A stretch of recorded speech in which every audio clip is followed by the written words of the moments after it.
Whether it's a total meltdown of the economy, the electrical grid is knocked out by an attack or a solar flare, or a massive storm destroys all of our modern conveniences, no matter, Scott Hunt is ready for it. Hey girls, come on. On his property in South Carolina, he could live totally disconnected from society for a year or more. The goal was, could I do everything that I need to do as a prepper, infrastructure-wise, with water and wood? So far, so good. This provides the heat. What I heat with this is my home.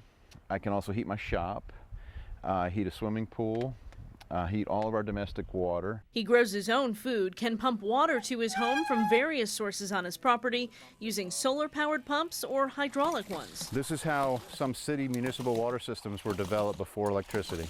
And this YouTube video shows he's even learned to use wood to run an engine. Preppers are responsible people. They just want to take care of themselves, their family. They don't want to be freeloading or dependent upon the system. And there's a lot of people that are. That makes people mad. People feel entitled.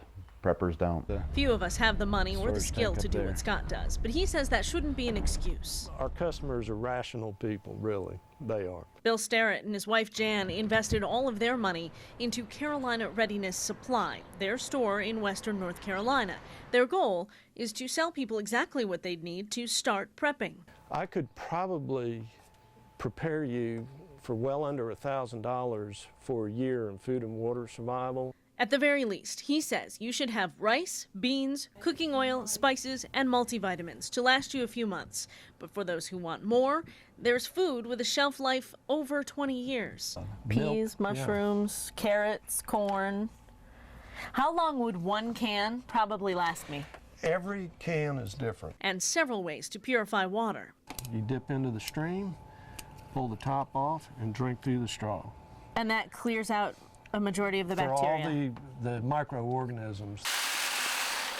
Bill says there's no way to predict when a crisis will occur. He hopes there's never a need to use what he's stored.